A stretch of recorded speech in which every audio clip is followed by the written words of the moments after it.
Well, Tesla shares doing what they usually do. They're on the rise this morning. The company posting record deliveries in 2020, above what analysts were forecasting, although just shy of Elon Musk's target of 500,000 cars. Hey, I'm Steven and this is Solving the Money Problem. If you're new, welcome. If you're not, welcome back. If you're sick of videos about Tesla and Tesla stock, why are you watching this channel? Please unsubscribe and don't come back because that's pretty much all I talk about. So in this video, I'm going to be reacting to more of the mainstream finance media coverage around Tesla's epic 500,000 vehicles delivered in 2020, including some comments from Cramer and of course the folks over on Yahoo Finance who, by the way, I'm starting to sense have had a little bit of a sentiment shift. So let's get into the video. But first, hey guys, if you live in the US and you'd like to help out the channel and get up to 4 free stocks, check out the link in the description to WeBull.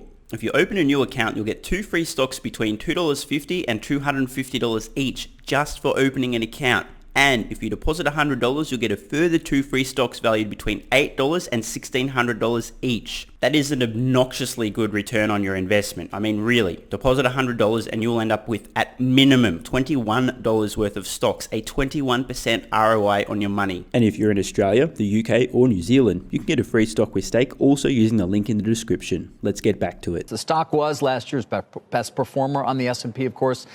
It was up over 700%. Its market value is approaching $700 billion this morning, Jim. It's a name we talked about so often last year for obvious reasons, and one I would expect that we will continue to talk a great deal about this year as well.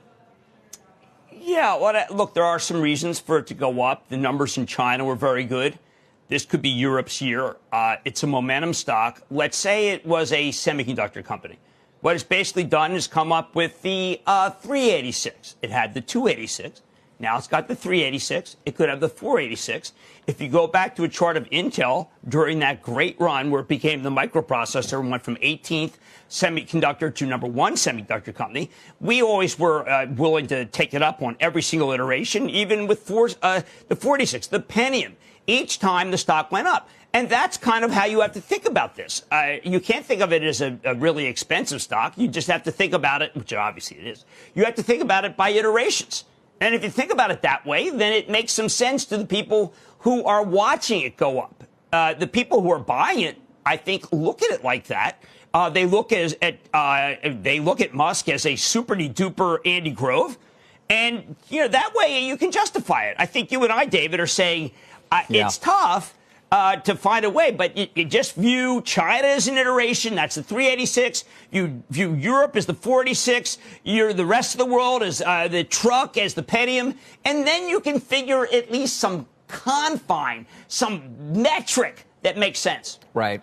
It's quite amusing to watch the folks within the mainstream finance media and also the Tesla stock analysts and even retail investors out there trying to justify Tesla's current stock price and their market cap. There's one camp of investors who saw the potential in this company, were able to map their understanding of declining costs in battery, increasing performance of computation, a bit of understanding of deep learning and neural networks, put 2 and 2 together and figure out a few things like the fact that Tesla has an unassailable data lead and will win full self-driving, like the fact that the most expensive component in Tesla's vehicles, the battery, will consistently and predictably decline in cost over time. Shout out to Tesla's Battery Invest today if you'd like one example of that. These same investors also understood that it was inevitable that the world would transition to electric autonomous vehicles in the future because of the economics. Now again, these aren't people that were hoping or dreaming or delusional. These were people that looked at all the available evidence and made a reasonable assessment of what was likely to occur in the future, saw the potential, mapped that understanding onto Tesla, saw the track record, the execution, the engineering talent, the rate of progress, and thought, you know what, this company is going to be worth trillions of dollars in the future. I'm going to invest in this stock. And then there's the other group of investors, stock analysts, people in the mainstream finance media, retail stock investors, and more, who made an enormous error of judgment in reasoning by analogy rather than first principles and thinking, oh, Tesla's just a car company. These are the folks who over the past 12 months have been scrambling to try to understand what did I miss.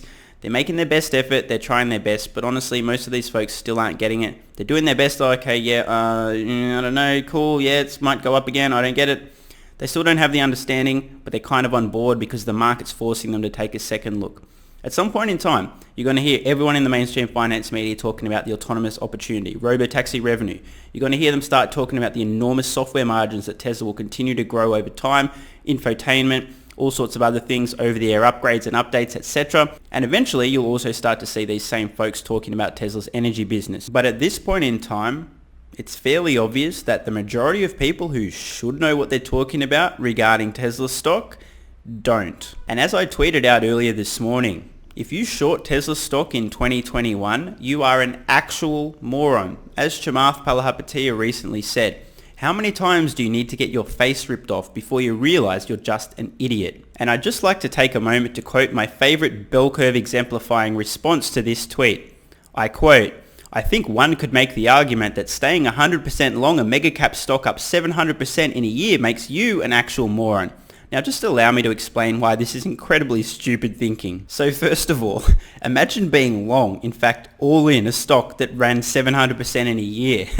That definitely makes you a moron, doesn't it? And the other thing that's just painfully idiotic about this response, referencing what happened to Tesla stock over the past 12 months has absolutely nothing whatsoever to do with the company, their performance, their production, their products, their pricing, their market share, their revenue, their profitability, nothing at all to do with 2021. We must look forward to understand what's likely to happen with this stock, not in the rearview mirror. And just a few final words of warning to the Tesla short sellers tuning in. And yes, I know there's actually a few dozen of you. I'm proud that you're actually trying to listen to some of the dissenting opinions that go in the opposite direction of your own thesis. But just some words of wisdom, because I know I see a lot of you people making this same extremely foolish error of judgment. There's a big distinction between Tesla's stock and Tesla, the company. Here's the deal.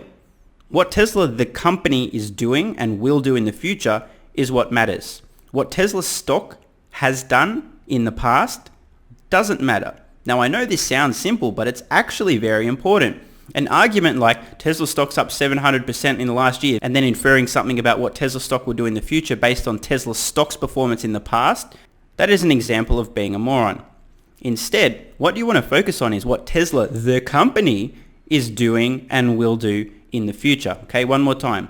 What Tesla stock did in the past doesn't matter. What Tesla, the company, is doing and will do in the future matters. Tesla shares are continuing their 2020 run this morning. They're at a record again. And that's after, as we learned, the company almost just missed by a hair its target for deliveries last year, just under 500,000 cars being delivered by Tesla, 499,550. And that was good enough for investors. Most of the time, Tesla's news is good enough for investors.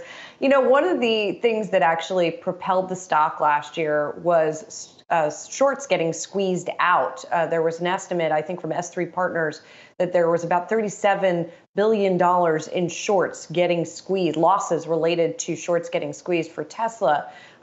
And you have to wonder what momentum is going to be like in 2021. You don't have that same massive short interest that you had last year.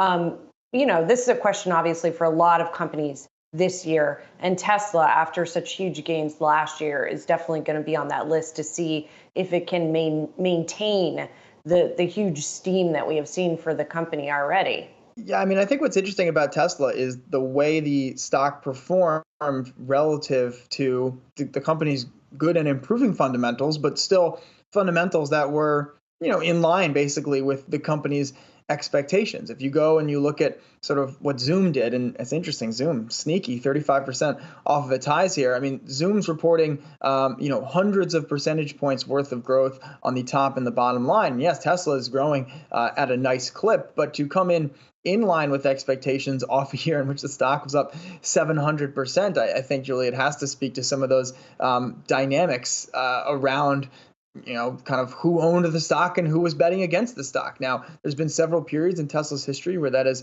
come up, and that's been the primary driver, the marginal bid, as it were, for the stock. And, you know, I don't think we should be surprised if that comes back into play. It is, after all, a $700 billion company that sold about $500,000 cars last year. So we can do the math on how much market cap is being implied by each car that was sold over the last trailing 12 months. I just don't get it. This short-sighted, backwards-looking view of companies and Tesla stock.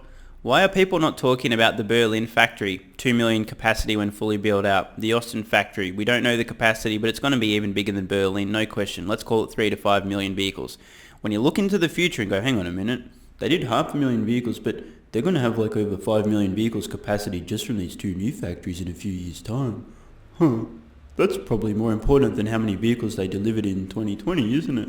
And so, look, I mean, it's a fascinating story. It'll continue to be a fascinating story. It was the biggest markets story before the pandemic hit back in February of last year. And I'll be very interested to see, with a lot of new competitors in the space and a lot of hype around a lot of other names, where the Tesla specific story goes from here, Sazi.